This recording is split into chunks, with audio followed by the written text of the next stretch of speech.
we've had the same problem in West Haven. We've asked the Callery pear trees to be removed, the tree boards. That was a battle. They won't go in on the front side. Okay, well, it's a concern that it's on the list at all. We'll take it up, we'll strike it off the list. Okay. If you do that in an amendment to this, we certainly can. So we do have the audio up now, Okay. Look at that. and the video is coming up. So you're saying on the lots you've got that you've changed, the smallest lots are 55 by 120, so that's about 6,600 square feet for the lot, Correct, I believe that's which accurate. would be about 6.6 per acre. Well, it doesn't end up that way with the open space and the road and But they're Those pretty small things. lots, 6,600 square feet. yes. I mean, I that's think- all, that's all in the eye of the beholder, right? I mean, it's, some people would say that, you know, if we were in Southern California, they're not gonna say that's a small lot, they're gonna say that's a big lot. Well, I know we're not, I know we're not. But my point is that that's for each. You knew you were gonna hear that. No, I understand. I 100% knew I'd hear that. So, but 55 by 120 is what we've done at the villas down the street, and it gives you that appearance. And these homes are going to be the same value. If you would request a 60-foot wide or a 50-foot wide or a 40-foot wide or a 100-foot wide, these homes are still going to be the same homes. And they would just have a little bit more elbow room. And most folks today in the empty nester community that we have served, they don't care about the side yards. They're not living in their side yards. Yeah, you want to have some space in there, and 15 feet, generally speaking, in an empty nester community is pretty well respected distance. I mean, we've done them smaller than that in other places. 15 is, it gives us enough room from a fire perspective, especially with a hardy plank. I'm sure the fire department would love to have a lot more than 15 feet, but it's pretty much an industry accepted distance from a setback perspective. I understand, but most of the people are talking about our comprehensive plan, what we put together a few years back, and they wanted to have acre lots, which I understand that probably is not gonna be feasible the way developments go. The community that formed the Front Door Project has told us, and correct me if I'm wrong, Mr. Monroe, that they could look at agreeing with at least quarter acre for every lot. And are you telling me that's just not feasible? We start losing more lots, right? And I understand. at some point in time, we can't, and we're basically there today at the 249 number. I mean, we've come down from 283. And I understand this, you know, how the system works and the push and pull and negotiations as we go through this. And we've been doing that in pretty good faith, I thought, I understand. on hitting these points. And again, it's not going to increase the value of the homes if we would make them 60-foot wide. And that doesn't even, I don't think 60 would not get us to a quarter of an acre, obviously. Right? Being a dumb old country boy, are you telling me that if you had to go down to 220 units, that you wouldn't make money? Correct. I would not do the development at 220. Okay. And that's effectively where you would take us. If we had to go to what the staff report requested, that would take us, we would lose 30 lots from the 249. Okay, so my 220 was pretty close. Your 220 I was just spot on, guessing, sir. but I was pretty close. Spot on. And the other thing I wanted to ask is, what is the cost of maintenance? So Like a condo fee or whatever that fee is? yeah. So you're that saying that fee- people want to, so they don't want to mow there'll their be- grass and They'll all have that? two fees. The low maintenance people will have two fees. They'll have the master association fee, and we haven't pegged this number, but I'm going to peg it at about $600 a year for the master association. So that's taking care of the pickleball courts and some of those things. Yeah. Then there will be a sub-association for the low maintenance part, and I believe that the villas were in that 150, 160 range, and we have a pretty good sized surplus that we're gonna be able to turn over to the HOA later this year. So it'd be a couple hundred a month for everything? No more than that, I don't think.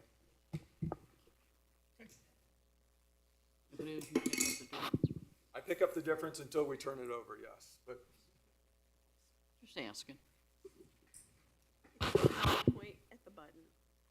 It's the orange button that's highlighted at the bottom. Click on that. this one? That orange button? Sorry. We don't need that, I It's a guess. split. Oh. They're all one. Not, it's not replicating this. They're all one.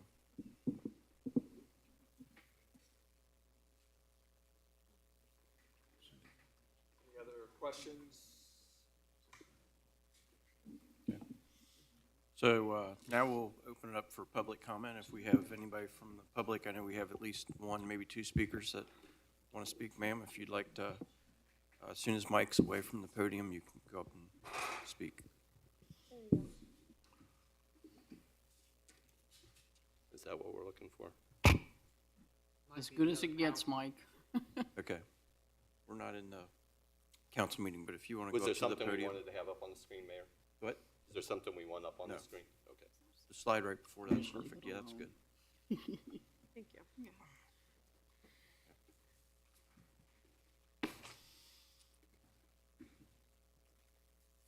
My name's Andrea Damon, Deer Trail Drive, Land Hill South.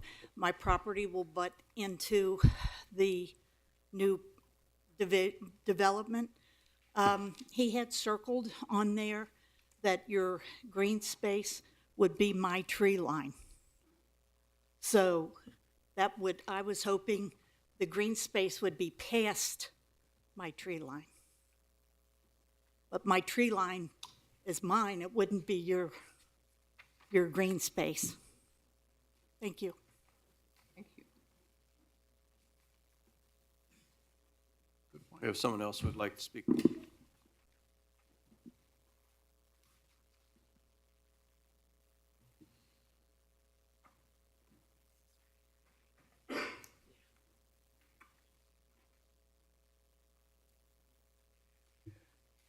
Mr. Mayor, members of council, thank you for giving us the opportunity to address you by my account for the fifth time to talk about the PUD and to express our objections to the PUD.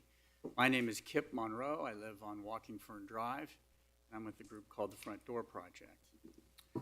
Over the course of the many meetings that we've had a lot of speakers that have shared their concerns. We've addressed important issues like traffic, reminding all of us that we need to make the safety of our citizens a top priority. We've talked about engineering studies, and we've questioned the adequacy of what the engineering studies have provided so far. We need to fully understand the storm drainage issues and the flooding issues, and to date, I don't think we've heard enough on that topic. Many of us, including myself, have talked about curb appeal and a need for stricter aesthetic oversight. That includes properly landscaped berms and front facings on existing roads. What I would like to do, if we move forward with this, is to go into the code, do what's necessary to change that. These back facings of houses, Harrison deserves better than that. They're not aesthetically pleasing. If we go in and potentially change the code, we might be able to kind of rid that problem from the future. There's others that have talked about the need for not high-density development, but low-density developments to diversify our residential real estate offerings and make our community more balanced from a real estate standpoint. But arguably, the overarching concern among all of us is our schools. We need to recognize and appreciate what an asset the Southwest Local School District is to our community. Whenever I talk to folks about Harrison, they always say, "You got great schools out there." And they're right, we do. And so we need to partner with the school board and assure them a seat at the table as we consider growth and future development. So since that September 15th meeting when we all gathered and expressed some concerns about this community initially, we've covered a lot of ground. But in our desire to communicate everything that was on our mind, we've neglected to say the most important thing of all, and that's thank you. The city of Harrison has allowed us and even encouraged us to voice our concerns, and for that, we're very grateful. So we'd first like to thank Shannon Hammonds. Shannon's not here tonight, but Shannon and his staff throughout this process, they've been courteous and respectful. They've kept us informed. They've answered our endless questions, and we very much appreciate their professionalism. So I don't know where Shannon is tonight, but thank you to Shannon wherever you are. He's not here. Shannon was excused. He had a personal matter he had to attend to that came up last second. Next, we'd like to thank Andy Graff, Mayor Nyer, Tammy Knock, Brian McMurdo, and Jerry Wilson, the members of the Planning Commission. You guys play a tremendously important role in our city. It's a difficult one. It would have been very easy for you to kick the can down the road and rubber stamp the PUD and make the city council deal with it, but you didn't do that. You stood your ground, you were courageous, so kudos to all of the Planning Commission members for doing that. We'd like to thank City Council, and while you have yet to vote on the PUD, and it may or may not go the way we'd like it to, you've provided us with a fair and just forum, a platform where we could express our views candidly, and so we very much appreciate City Council. When we first started this endeavor, we heard this phrase a lot. City Council doesn't care what people think, they just do what they want. So whatever the outcome is here, whatever what happens tonight, I think that you've proven that that belief is wrong and that City Council does listen to the community and they do care. I'd like to personally thank everyone who came tonight. This is the 5th meeting. Everyone has been standing room only. And I think that's its own statement, that the community cares, the neighborhood cares, and that we show up. And if this goes further, you can count on the fact that people will be showing up to express their concerns at future meetings. I think we had a little bit of a low turnout tonight, but we won't let that happen again, I assure you. And so finally, I'd like to jump back into the time machine and go to the creation of the Envision Plan and thank everyone who worked so tirelessly on the 2018 Comprehensive Envision Plan. We've all heard that cliche, I think it was allegedly from Benjamin Franklin, that failing to plan is planning to fail. Our community owes a huge debt of gratitude to the folks who made the decision that Harrison wasn't going to fail. The Envision Plan Executive Committee consisted of Mayor Nyer, Council members Hank Menninger and Cindy Abrams, and Shannon Hammonds was the Director of Economic Development and Zoning. Countless other individuals who contributed to that plan came from virtually every branch of city government, as well as a city steering committee. We agree that the comprehensive plan should not be static. We believe it should be fluid. It should be evolved, but it should not be ignored. So I think there's been an unspoken understanding that while we may appear to have opposing agendas, we're all on the side of Harrison's future. As aggravating as this discussion has been for many in this room, our community is better, stronger, and more aligned because we've had this discussion. In closing, Front Door Project respectfully asks City Council to uphold the opinion of the Planning Commission and not move this PUD forward. Thank you very much.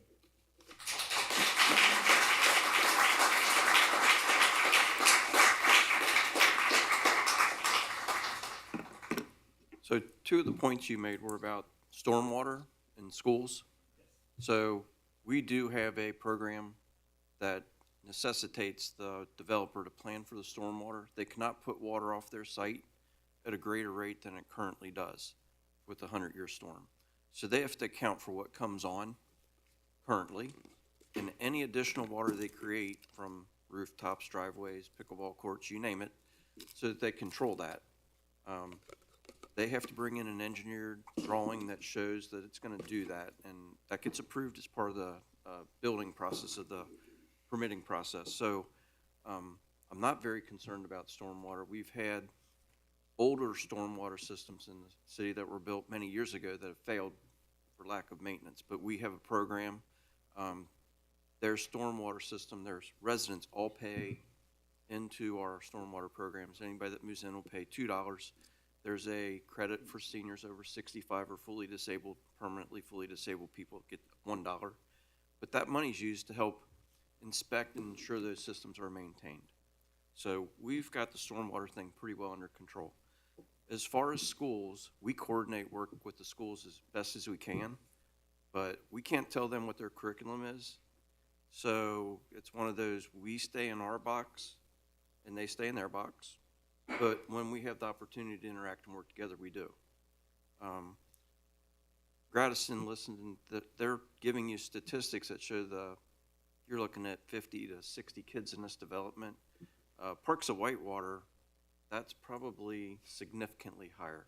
I watch 2 school buses go in there and unload, and that's probably just the elementary age kids because there is no busing for the high school. So Parks of Whitewater is probably, as far as the density of children, significantly higher. They're offering products that most people with children aren't interested in. So those 2 items, I think, are being pretty well addressed. Definitely, I feel confident about the stormwater one. So I just wanted to go back because you mentioned those were outstanding concerns. Stormwater, sure, you know much more about that. About your area, but touch on that one. Regarding the schools, the Federal Reserve, what they raised it, 1/4 point today. Our country is on the verge of a recession. The Fed has been very clear about the fact that they're trying to create an economic downturn. So when these things happen, if you, I don't live in this area, California, one of my favorite cities. Mr. Monroe, could you speak at the podium so the people that are watching on TV could hear? I just said there's a quick response.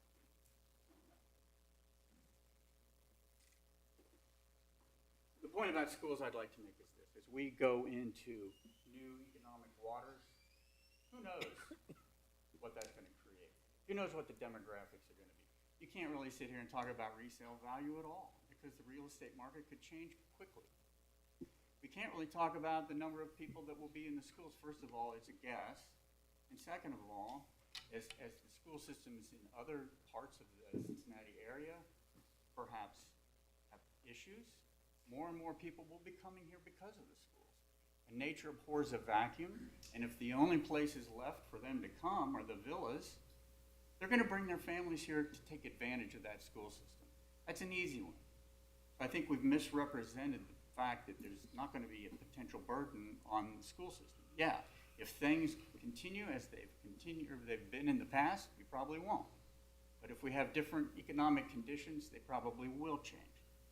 So that's how I would respectfully react to that issue. The schools tried their absolute best to get larger schools built. Unfortunately, and I was very involved in that process during the last levy push. The state dictated, we're going to use this growth model to decide how big your schools will be. We exceed that growth model and have for many years. So the state, when they said, we'll fund you to build this size school, if you want to go bigger, dig in your own pocket, the school knew they couldn't get the residents to support that large of a levy. So they built the biggest schools they could. And unfortunately, the community, the school does a great job. The community provides a lot of great amenities, and it's not just the city, it's the 3 townships that also go to that school. We're our own worst enemies. Probably everybody here has a friend that moved from someplace else to Harrison because you told them what a great community this is. And it's true. So the secret's out.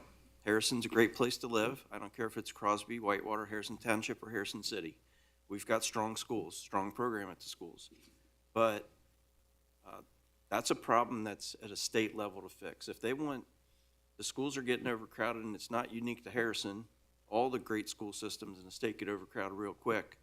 And then you watch other school systems that are empty buildings because they can't cut it. They've got failing students that can't read when they graduate high school. So we've got kids that, you know, I've watched my 3 kids go through and they're all successful. I've seen my friends' kids go through and they're all successful. We have a great school system and I like that. But my business is the city. Their business is teaching, educating, and raising the kids to their next level in life, whether that be a profession or college. And I try to stay in my box, and I think they do a pretty good job at staying in theirs. And we cooperate on many, many fronts, but we mind our business. So I wish I could have the solution to the schools, but and as far as the economy, if we all were worried about what tomorrow brought, we'd all stay at our house and be in our basements because a tornado could happen right now. We have to take risk and we have to live our lives. We can't cower in fear. And if the Fed's going to change things, we adapt and adjust and move forward and do what we need to do. But I can't, because something might change, I plan my risk and I make my decision. And I think every resident here should do that. Fair enough, thank you. Thank you. Do we have, I saw someone else over here wanted to speak.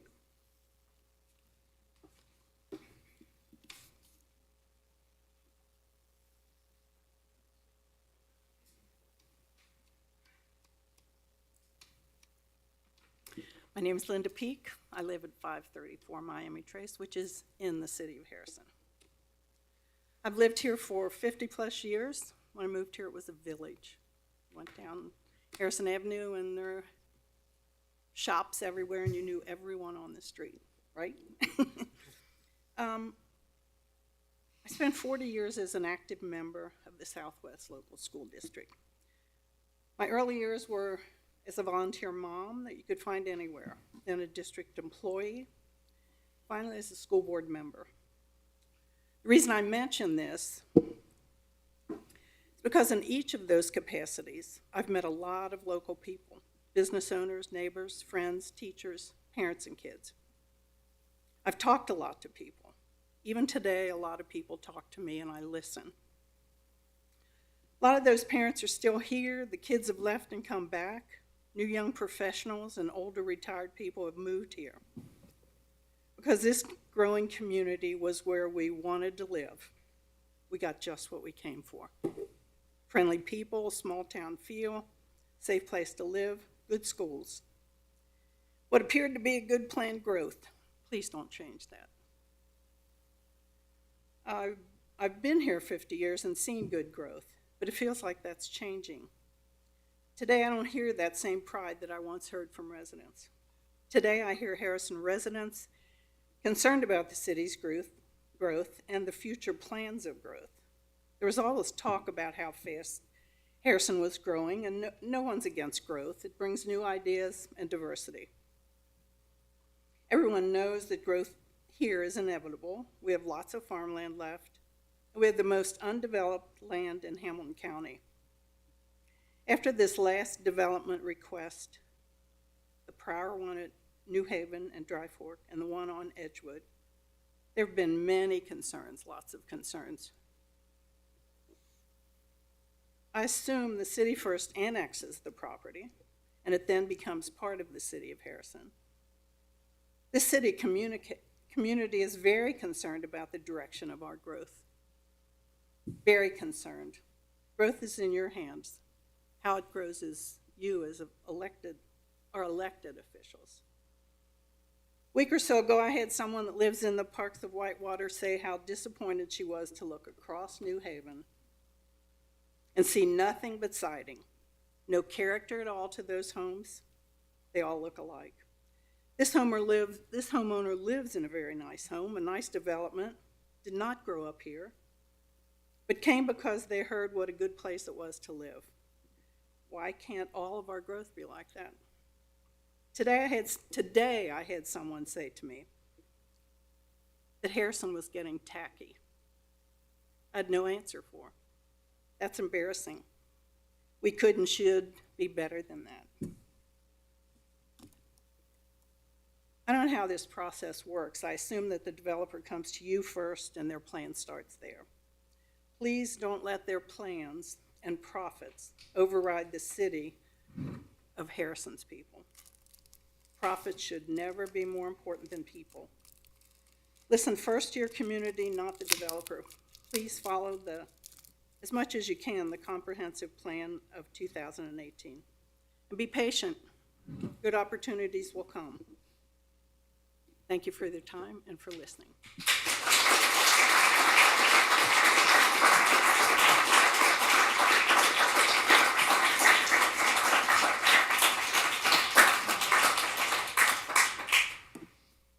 So you talked about annexations.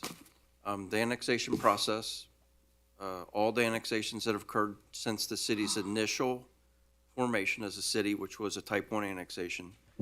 Everybody that the city drew their boundary automatically was annexed into the city. That was the city's motion. Since then, they're type 2, which means the resident comes to us, requests their property come into the city. Because of the way the city was formed, those residents remain residents of the township and of the city, but the owner of the property, this property in particular, came and requested annexation because they had a developer that said annexation is favorable to us to develop. The city reviews that process, but the county controls it. At the end of the day, the county approves it. They ask us, can you supply services, police, fire, water, sewer, things like that?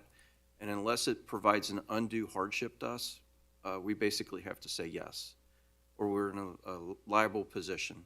We have plenty of services at the water and the sewer plant, and our police force and our fire department are already serving those areas. Well, not police, but it's not a stretch to add, what is it, about 60-something acres of coverage to the city for the police department. So we do not actively, aggressively annex any property. It's at request of property owners. And as far as profits of the developer, Mr. Gradison, Mark, probably hated the 20 or 30 or 40 times I told him, your profit's not my concern. If you can't make money, don't do the development.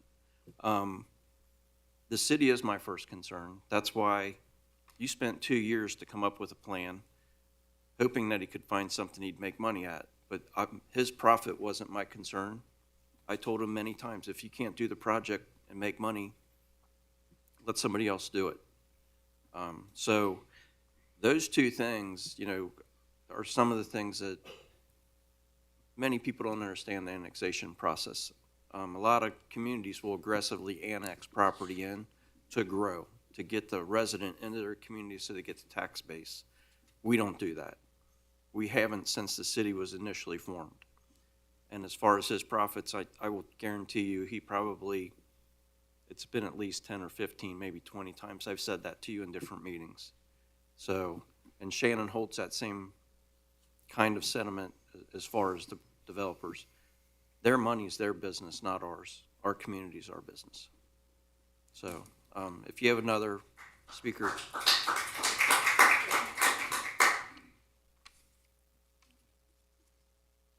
I have a gentleman in the back, and then I'll get to you.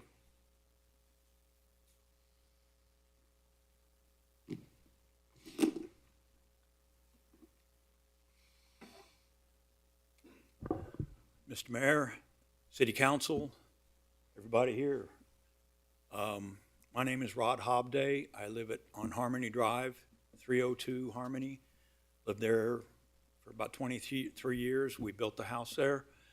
And I want to start out by thanking you, Mr. Mayor, for your service to the city for the last, I'm not sure how many years now. You came into this city when the city government was in a bad state, and you righted the ship, and you've done a good job, and we're going to miss you. Absolutely. And Mr. Grubbs, we're going to keep an eye on you. We absolutely are. My whole thing is density and traffic. To get out of Harmony Drive and make a left on the Carolina Trace so that I can make a right on the New Haven, I have to cross 4 lanes of traffic. You know what I'm talking about, right? Yeah. And sometimes it's pretty dicey. People come down the hill pretty darn fast, and people come around the corner from New Haven pretty fast. And now we got people coming out of the UDF there pretty fast also. In fact, there was an accident year and a half, 2 years ago. My neighbors across the street had a car in their front yard, and it smashed into the telephone pole there, and it was kind of a mess. But that's the whole thing. To try and get out of Harmony Drive, I know there's been a traffic study done, but I don't know if anybody considered our little street. as far as coming out of there. And I don't know if anybody considered trying to turn from Carolina Trace onto West Road. That's a mess. It's a mess. You can sit there for minutes waiting to try and get out of there. So that's all things that I doubt was addressed in the traffic study. So that's pretty much what I have to say.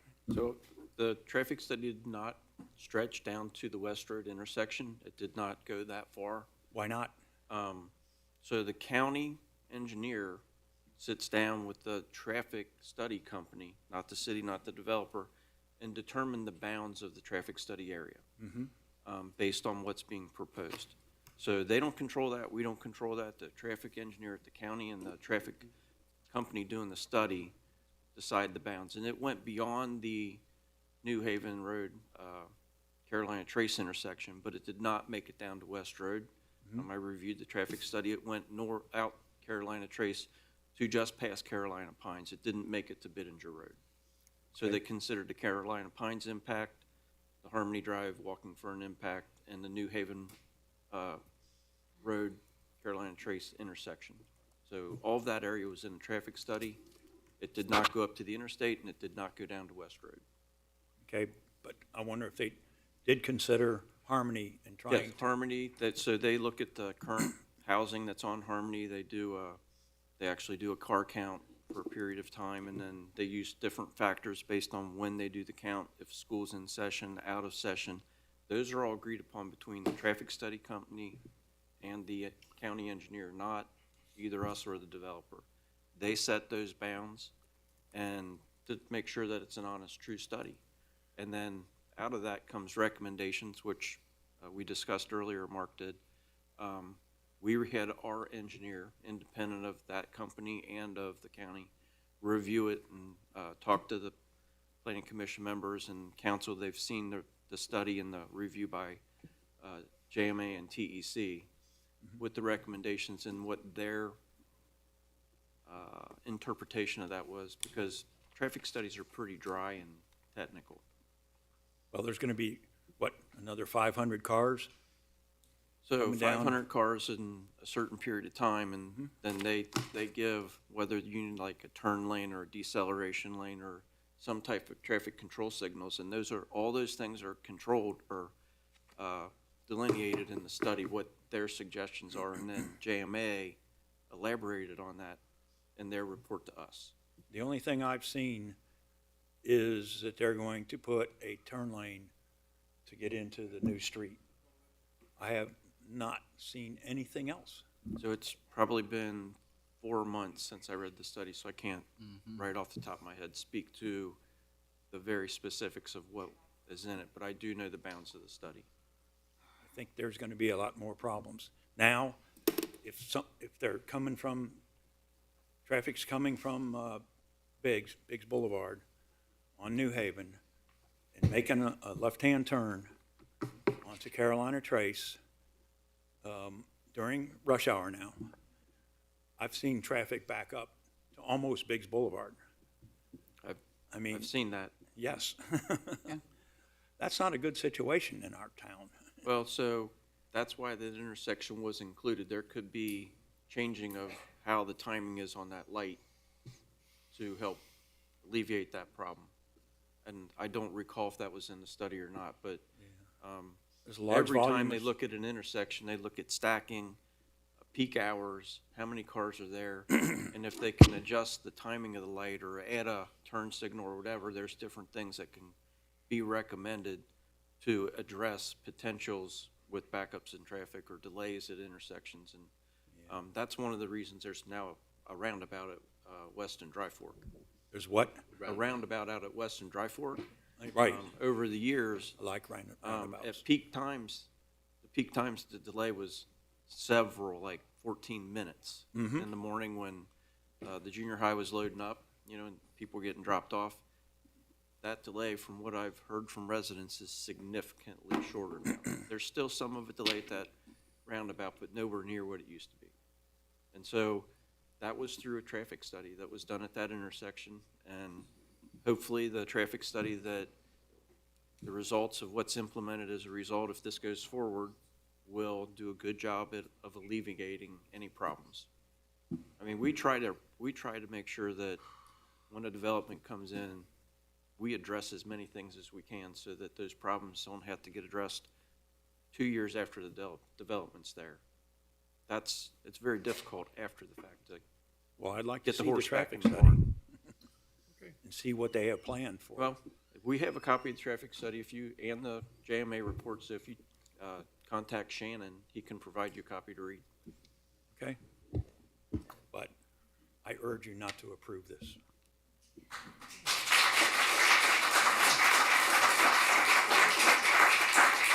Bob Dax? Okay. Joe Allen, you have a comment? She has a copy of the traffic study right here if you'd like. Thank you for giving me the opportunity to speak here. I'm pretty nervous because I don't get up and do public speaking, but I moved to Harrison in 2004. I'm one of those people that fled the city, okay? Things were not going well in my neighborhood at all, like so many other places. So I was raised in a small town in Indiana, and when I came to Harrison, that's what I saw, and that's what I wanted again. And I know that I've heard people say that, well, we want you to get up and talk about different things. We don't want to hear the same thing over and over. But these are our concerns, and that's all we have to talk about is that. And I think that you have given people an opportunity to talk about that, but that is why we're here. And I appreciate what you're saying about the traffic study. Who here thinks that's going to be a problem? Okay. What about the schools? We all know, I don't know how many kids did you anticipate? Right. So I don't buy it. Is anybody buying that? No. Okay. All right.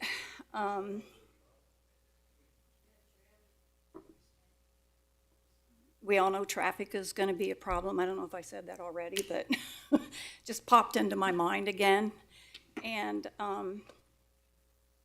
I just don't want to see this community go away that I'm not going to be happy. You know, I want to be selfish, you know. I want to live in a place that I feel like it's going to go good places. Things are going to happen good and make me want to stay here. I don't live in a big house. I have, 25 feet between me and my neighbors. And you know what? I do talk to my neighbors in the side of my house. That's where I see them a lot because people are coming and going out of the front of their house, and you can't, people are backing in and out, people are walking, and you can see them there. But I do see my neighbors in my side yard. I'm not just a front or a back person. I'm all over the place. So I don't know what else there was, but I just hope that you listen to what we're saying. And we're not trying to be disrespectful. We just know that this is just not something that's good for our city. And I think that's all what we want, is whatever is good for the city. And I just hope that you take our comments and our thoughts and our sincere comments and concerns, and you will vote in a way that we know you've heard us. Thank you.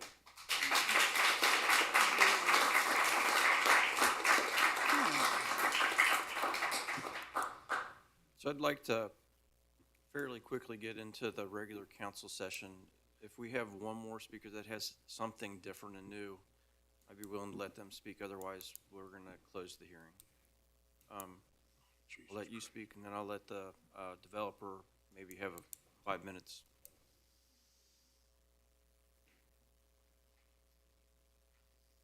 I wasn't gonna, I'm Steve Coleman, I live in Land Hill, so I'm not in the city.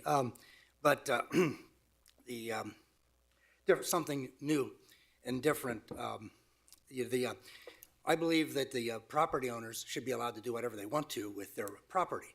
But if you take Blue Ash as an example, Blue Ash was just a little bunch of run-down streets, and all the hillbillies were living out there and everything, and City Council of Blue Ash took it upon themselves to do eminent domain, do whatever it had to do, some unpopular things, to build the infrastructure.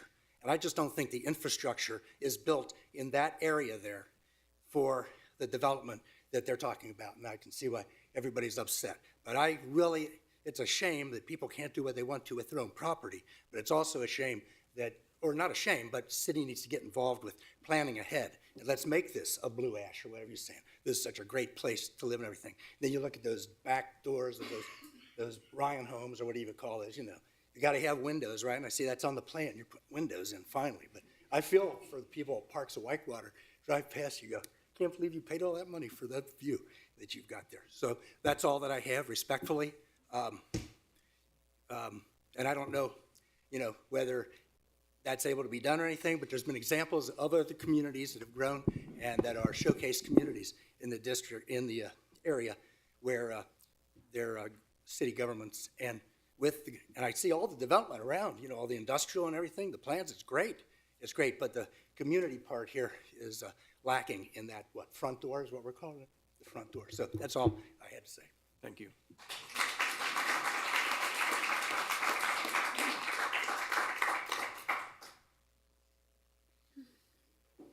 Thank you, everybody, for your comments. I'm going to let Nick speak to the traffic part of things just real quickly, and then I'll follow up with a couple little small comments.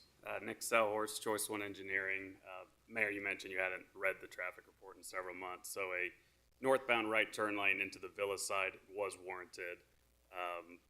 A left turn into the estates or the townhomes was not warranted. The intersection at Carolina Trace and New Haven was analyzed for capacity. It's already an improved intersection, so the level of service, the queue, the delay in the existing conditions versus the 20 years out, if it develops, was still an acceptable level of service. And, we don't get to just make that up. That's reviewed by your consultant, actually two consultants, JMA and TEC, and they agreed with our findings. So the gentleman that talked about infrastructure, I did just want to touch on that, about how it may be lacking. Part of this development is the developer is committed to build some of that infrastructure to make it up to standard. We're looping the water main. We're putting in a booster station to help with the pressure differential, those zones. There's a pump station. So, that is all part of it. That's at the developer's expense if they want to develop the property. Any questions on the traffic side? Anybody? No, go ahead. Okay. As far as a couple of the other comments just to address, so the tree line issue at the north end up against Land Hills South, she is absolutely accurate, is that our circle does encompass those trees, but the idea partly of that is we didn't want to get into the root system of those trees either, so we would be moving our swales off to the side. We did have a common space in the rear of the property originally in our plan, which encompassed additional landscape to go back there between, I believe, again, it's 2 trees per home in that zone. I think it was an evergreen and a deciduous per home that will be planted in that backyard. And that will be there. We just took that away from common and made it part of the lot, as everybody was requesting larger lots. So it wasn't a real usable common space back there, so we just were gonna make it a landscape area, and it's gonna have a landscape easement in there so that the homeowner association can come in and replace those trees if they should ever die in the future. The HOA will still be responsible to make sure there's 2 trees per lot to eternity. So, and then,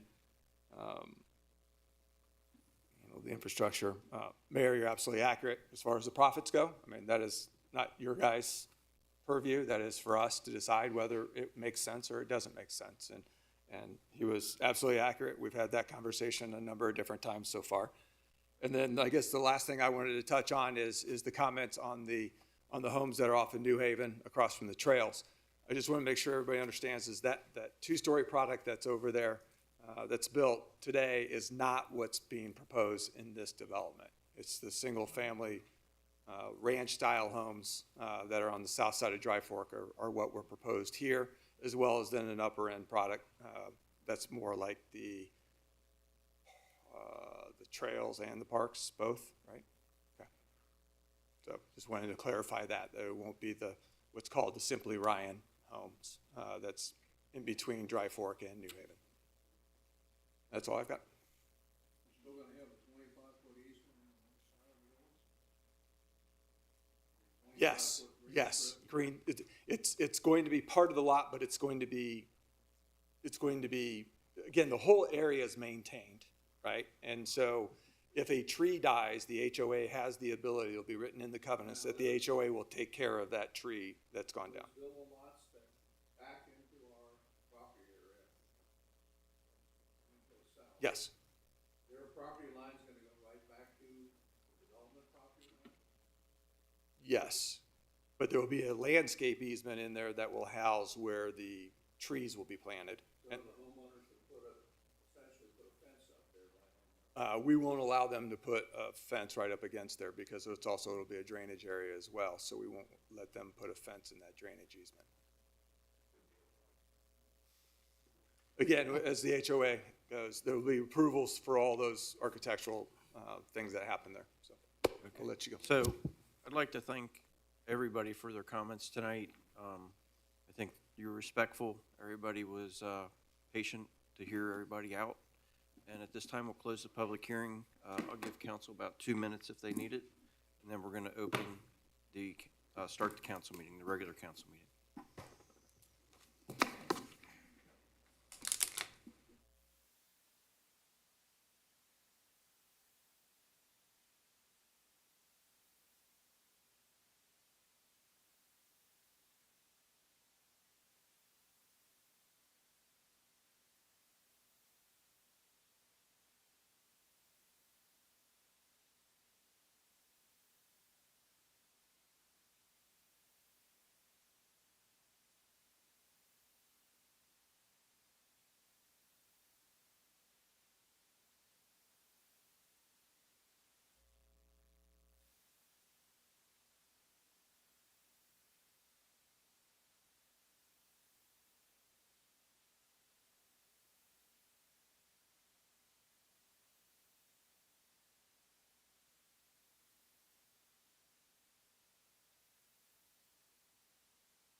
Pastor Shinneman hung in here as long as he could. Okay. And then he had to leave.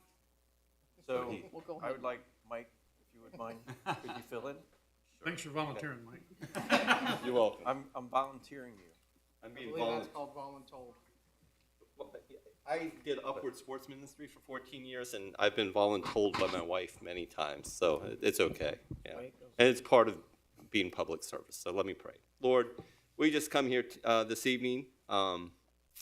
Difficult stuff on the agenda. That's part of what being in a city is about, whether that's folks that live in the township or live in the city and the township, whether we are leaders in the community or whether we are people who just live in the community, Lord. It takes a village to raise a child. It takes a lot of effort to make a city great.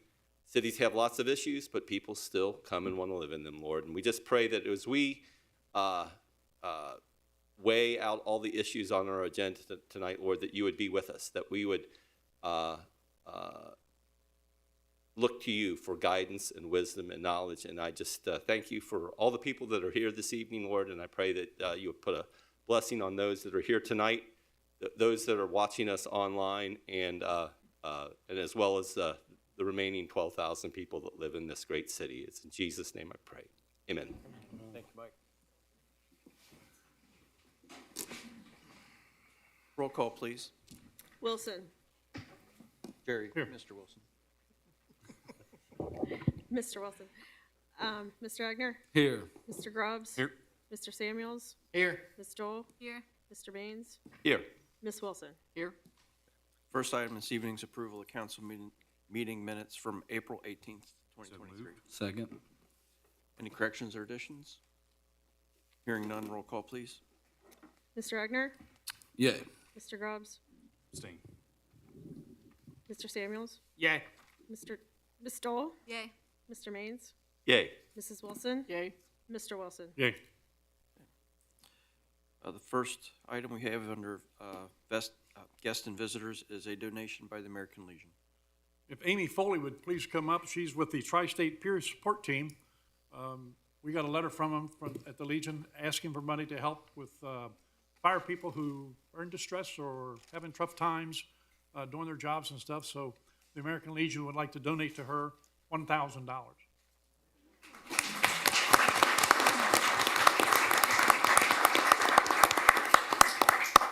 And Amy, if you'd like to say a few words.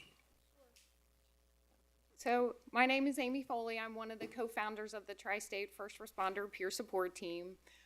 What my team does is we train fire, police, dispatch, corrections officers. I have some air care nurses. We now have park rangers to understand the mental health resources for their department. We have been doing this for about 5 years, but what I thought I would do is tell you a quick story of one of our successes. I had a law enforcement officer call me about 6 months ago, and he said, Amy, I've stopped drinking. And I was like, whoa, this is not good. You cannot just stop drinking and call me and tell me. So I ended up calling our medical director. We got him connected with the University of Cincinnati's behavioral health, kind of their neuroscience unit. It was a new place to me. I had never sent anyone down there. But they have a new clinician who specializes in complex trauma and substance use disorder. So I knew this was a really good fit for this officer. Fast forward, about 2.5 months later, I was talking to their office manager because we were working on how we were going to make sure that we could get our officers and our firefighters connected. And she said, Amy, when did you start telling people about me? And I was like, I haven't, because I wanted to make sure I had this backdoor process working. And she said, oh, well, we've had 5 people come to us. So what I found out from that was the one officer who was getting help and doing really well had told his friends who had told his friends who had told their friends. So that is what we're going to do with the money. We're going to make sure that we keep getting people trained and we can give them the resources that they need to get better. Recovery is possible. They do recover. They get back. They go back to work. They serve their communities. So thank you.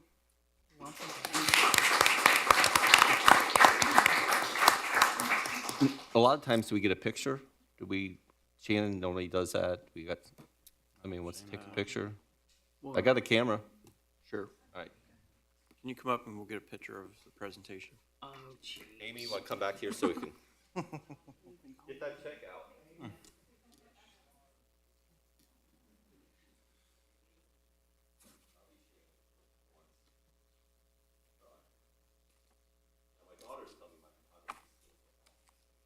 You need some help?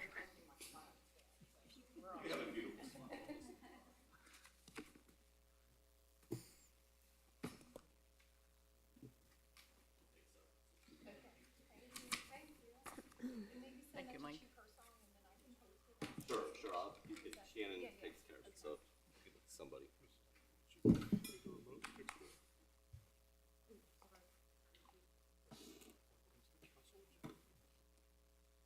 Would you like that? Get with the program. There you go. It's PowerPoint, yeah. I can kill you with We're on the PowerPoints next and page. equations. Trust me. Keep going.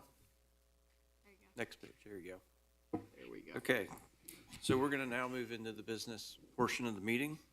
Our first item has to do with our public hearing we just had. It is a vote on approval of the zoning change or disapproval with PUD res overlay, or res with the PUD overlay for Oakland Hills development on Caroline Trace. As a note, this will require, because the recommendation was unfavorable from Planning Commission, a supermajority, which is majority of the quorum plus one. So that requires 5 votes to override Planning Commission's recommendation. So we have 7 people here. It would take 5 positive votes if the motion is to approve. If the motion is to not approve, we'll address that at that time. So I would If like it's a motion to not approve, it would take 3 votes, correct? 3 votes, but it would take 4. 4 votes to not approve it. Anything else takes a simple I mean, if majority. it takes 5 to approve, it would take 3 to reject. If the motion's to reject it, it will take 4 votes. It's takes two a different majority. motions. You can Depends have a how you word motion the to motion. approve. Well, or you that's can what I'm have a saying. If motion you to make a motion to reject it, you will reject. need a simple majority of 4. That motion would fail if there were 5 noes. If I have a motion to approve, it will take 5 yeses to approve. That's so confusing to me. So- Because if it takes So- 5 to override it, it should only take 3 to approve it. That's not how it works. To approve, I'm talking about approving the planning commission's motion. Takes 4. Anything takes a majority of the quorum to pass.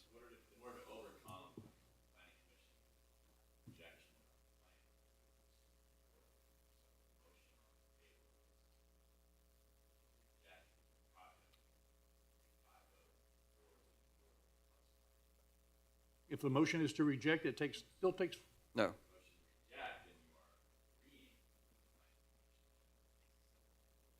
to make this simple, I make a motion that we reject the proposed Okay, so the presentation. motion is to reject, which would be to accept the planning commission's recommendation. That's correct. Do we have a second? I'll second. Okay, so this will take 4 votes to pass. If it does not receive 4 positive votes, it fails. Just so I'm understand this, we are voting to reject the Proposed. Proposed development. res PUD. Correct. We're voting right. If we say yes, that means we don't want this. That's correct. That is Okay. correct. All right, let's go. Roll call, please. Mr. Grubbs, At the recommendation of legal counsel, I will be abstaining from the vote. Okay, so an abstention does not change the requirement because we have a quorum of 7. Mr. Samuels, With the understanding that my yes vote denies the zoning change, I vote yes. Ms. Dole, Yay. Mr. Maines, Yay. Mrs. Wilson, Yay. Mr. Wilson, Yay. Mr. Egner. Yeah. So the motion carries, the project is not approved.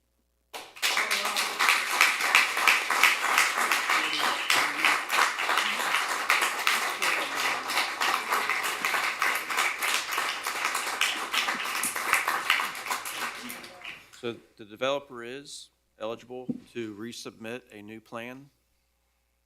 for consideration, and we'd start at the planning commission stage if such new plan is submitted.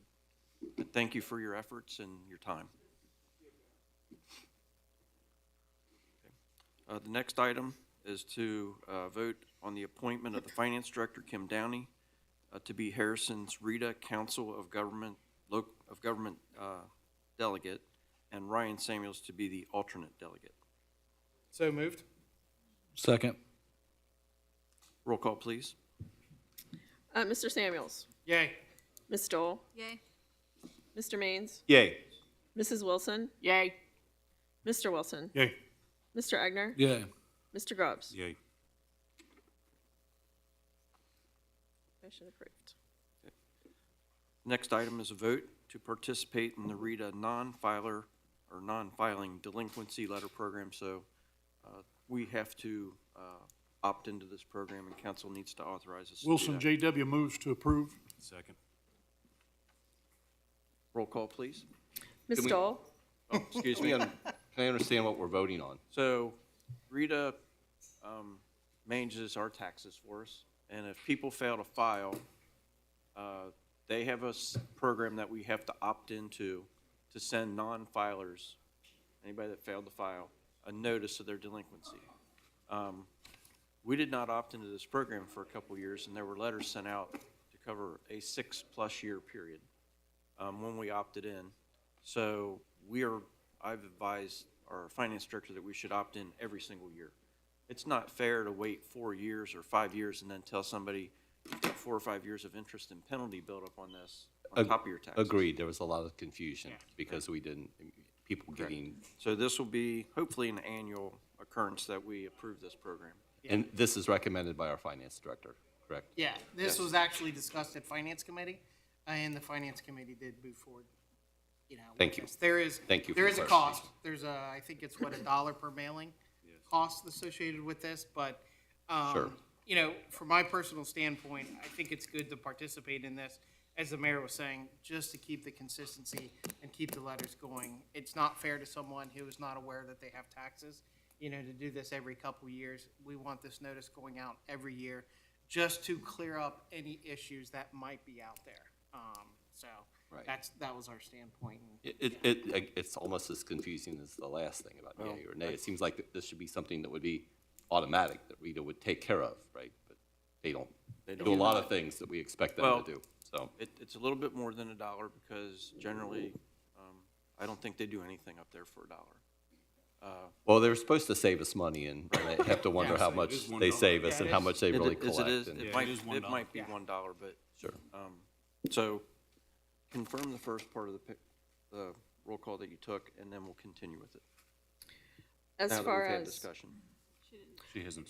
She didn't Yeah, take we it. didn't take any Okay, roll well, yet. let's have the roll call then. right. Correct. Ms. Stoll. Yay. Mr. Maines. Yay. Mrs. Wilson. Yay. Mr. Wilson. Yay. Mr. Egner. Yeah. Mr. Grubbs. Yay. Mr. Samuels. Yay. Motion approved. Next item is a vote on an ordinance amending the amount of appropriated funds to various funds of the city of Harrison. So moved. Second. Do we have a discussion about which funds are being adjusted? So, Mayor, there are 3 items that are being adjusted. 2 of the appropriations that are on this list are essentially just appropriations based off of a grant the fire department received, and also with drug forfeiture money that the police department received. The biggest item on this list that, it was in the email that went out for the agenda, is the use of the money for the Edgewood Road Sewer Project. So, and I think that's our next item on here to approve, but it's the appropriations for the $5.9 million needed for the Edgewood Sewer Road Project. Roll call, please. Mr. Maines. Yay. Mrs. Wilson. Yay. Mr. Wilson. Yay. Mr. Egner. Yeah. Mr. Grubbs. Yay. Mr. Samuels. Yay. Ms. Stoll. Yay. That is ordinance 723. Our next item is a vote on a resolution to approve a bid for the Edgewood Road Lift Station and Sanitary Sewer Project. So moved. Second. Any discussion? It's the $5.9 million project? Okay. Yes. Roll call, please. Mrs. Wilson? Yay. Mis- Sorry. Mr. Wilson? Yay. Mr. Egner? Yay. Mr. Grubbs? Yay. Mr. Samuels? Yay. Ms. Dole? Yay. Mr. Maines? Yay. That is resolution 523. Are there any items to add this evening? Okay, we will move into reports. I'd like to congratulate Mr. Grubbs on a successful campaign. He was the prevailing candidate in yesterday's primary, and therefore he'll stand unopposed in November. I will tell him I pledge to do everything I can to bring him up to speed by January 1st. I want to make sure that there's not one step, one beat missed, that he is fully informed and ready to go on January 1.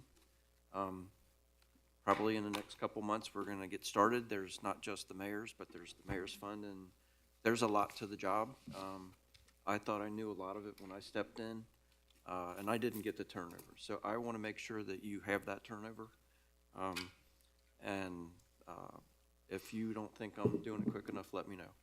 Thank you, Mayor. I greatly appreciate your support through this, you know, the race that was run, everything, the whole process was very good, and I appreciate you, sir. That concludes my report this evening. Does Law Director have a report?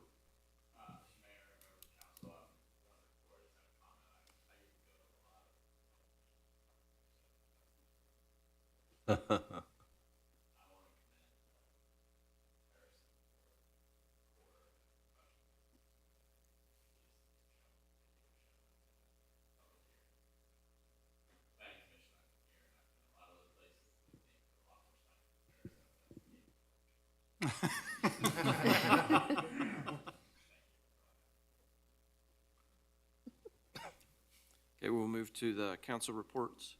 Mr. Wilson, do you have a report this evening? The only report I have is we finally got our scholarships for the Legion straightened out. We had 300 and some high school students. We had a whopping 16 that applied for the $1,000 scholarship, which we selected 10, and we'll be giving those out this coming Monday night. I want to thank the mayor for all the service he's done up to date for the city of Harrison. And I want to congratulate Mr. Grubbs for his successful campaign. Tuesday morning, I told Cindy Abrams, I said, I'm going to make a prediction. And I said, I'm predicting that whoever gets 300 votes wins. And isn't that a sad statement? That we have 4,500 and some registered Republicans, and we had 565 that actually voted.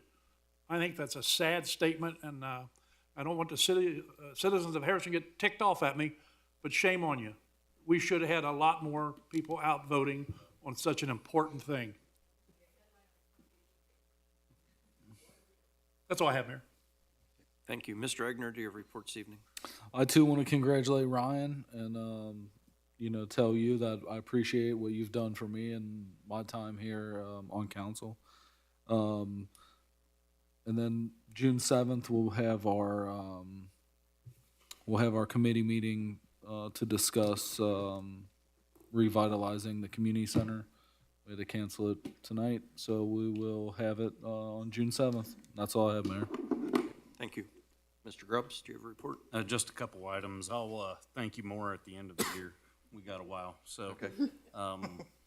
We did not have a utilities meeting this evening, just because of the public hearing. So, normally we would have held one this evening, but it was pushed. We do have a RETA committee meeting where we are reviewing the potential options, either continuing RETA or potentially bringing it in-house.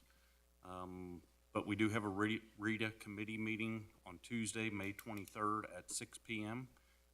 It'll be following the Finance Committee meeting that evening. And I do want to thank the voters. Jerry, I'd say eloquently, but it was Jerry. So Jerry stated, you know, obviously we always want as many voters to come out as possible. I think it makes a better statement. Obviously, I do thank all the voters that did come out, one way or the other. It doesn't matter which way they voted. The important part is that they showed up. I do like winning, I'm competitive, but the mayor has been absolutely excellent. But I highly encourage everyone, if you have an option to vote, place your vote. Mayor, that's all I have, sir. Thank you. Mr. Samuels, do you have a report this evening? Mayor, actually, I do not have a report. I was so busy this weekend, I did not prepare my finance report, so I will be prepared with a finance report on our next council meeting on May 16th, and also police committee report on May 16th. I do want to announce that we are having an HR committee meeting on May 9th at 4:30. Our next police committee is on May 16th at 6 p.m. And I would like to congratulate Mr. Grubbs, and I would like to send out a huge thank you to the mayor. You've been extremely helpful. You know, this is my first term on council, so I just want to make sure, express that. So that's all I have for tonight. Thank you. Ms. Dole, do you have a report? Yes, Mayor, just a quick one. We had our IT meeting tonight. The biggest update from that was with our audio visual project. So the council chambers are complete. We're working through the hiccups. Hopefully that will go a lot smoother in the future. But they have everything installed in council chambers. So next up is the downtown speakers along Main Street. And then that should be completed this month. And then some, if not all of the TVs will be installed after the downtown is completed. And those are in the conference rooms. That was pretty much the highlights of the IT meeting. Our next district meeting is going to be on Thursday, the 11th at 7 p.m. via Zoom. That's all I have. Thank you. Mr. Maines, do you have a report this evening? Just a brief one, Mr. Mayor. Economic Development did not officially meet this, well, we had our meeting, but Shannon was not present. He didn't have a status report, and that's usually nice. He can kind of go down through everything that's happening. But we did have a lunch open house at the Hillwood facility today. That was nice that several of us from council were able to attend that. Thank you. Mr. and Mrs. Wilson and Mr. Mayor and I myself were there. I think that was it from And Shannon. and Shannon, our And- economic and development. Joette. And Joette, yes. Thank you You're welcome. for paying attention. I did. Appreciate that. You kept me up. And it's a very nice facility. Seems to be well constructed. And the developers are confident that they'll have the space filled within a year. If the economy hadn't had the hiccups and glitches that we've had with inflation and rising interest rates, they believe it would already have been filled before the building was finished, was the conversation we had today. So it's exciting. The building, I believe, has turned out well, looks well. It has great interstate access. That's one of the things the developers commented on. And they really appreciated all the work, the back and forth between the city and themselves, particularly the work that they got to do with Joette and Shannon and folks like that. We did talk briefly in the Streets Committee meeting. The Harrison Avenue safety work is continuing. If you've noticed, as I did, driving across on Harrison Avenue, across Stone Drive towards West Road, you had to weave through the cones because they're putting the concrete medians in the middle of the roadway there to help regulate the traffic, prevent left turns out of the big lots, McDonald's parking lot, that sort of thing. And I think left turns out of the other side of the street as well. So that's coming along. And we discussed a little bit about what will be repaved once all the lights and the medians have been installed. Basically, we're sure Stone Road to Harrison Avenue, but we're trying to confirm that it'll be West Road to Stone to Harrison Avenue. And then I've had lots of people talk about coming down New Haven Road down into town about the time you approach Broadway, that road getting rough. And that's something that's being addressed by our streets crew. They're going in and doing that work as they can to try to smooth out some of the roughness that's developed on that road over the last couple of years with all the curb cuts and gas main work and things that have had to happen. Mayor Nyer, I just want to mention that you're the fellow I go to when I've got questions about how the city works, and so that's going to be a gap for many of us. You're very knowledgeable about how the city runs, so we're going to miss you. So I'm going to be asking you a lot of questions in the next few months before you step down. I hope this isn't your last foray into the Harrison area politics. I hope you stay involved and engaged in some level, whether that's a committee or a master plan or maybe some other political office here in town. Ryan, you have big shoes to fill, and we're here to help you and congratulate you on your victory, and look forward to working with you. Continue as a council member now, and then January 1st as you become the mayor. So that's great. And Mr. Mayor, that's all I have. Thank you. Thank you. Ms. Wilson, do you have a report? I do, Mayor, kind of brief. But first of all, I'd like to thank you, Mayor, because you have always been, before I ever came on council, I had the opportunity to work with the mayor on the Mayor's Fund. And I can tell you that his heart and his soul is in this community. And yeah, Ryan, you do have big shoes to fill, but I'm sure you can do the job. But Mayor, we want to thank you for everything that you've always done for the city. You've always kept the best interest of the city in the forefront, and I think that you've always tried to listen to every side of the story. So we do appreciate that. The other thing I'd like to say is I appreciate all the people who've come to the meetings, and whether you live in the city or not, I hear all the time, all these people who are coming don't live in the city. While you may not technically live in the city of Harrison, but you are from our community. And I love to hear the feedback. I love to see more of you people come to our council meetings and let us know what we're doing right and what we're doing wrong. Because sometimes we don't hear that. And it's good to hear the opposite side of what we're thinking. So, and trust me, all of us live in the city. So we all always have the best interest of what we think is good for our city. And I wasn't born and raised here, but I've lived here for the past 52 years for the most part, and I feel this is my community.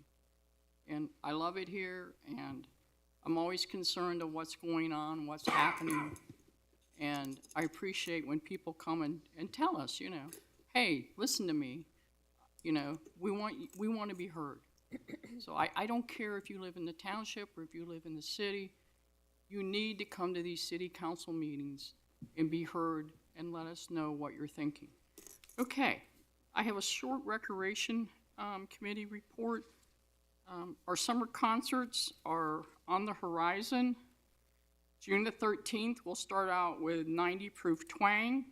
On June the 27th will be the Menus. July the 18th will be the Blackbone Cat.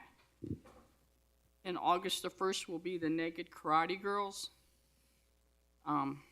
We're well in the planning of the July 4th celebration.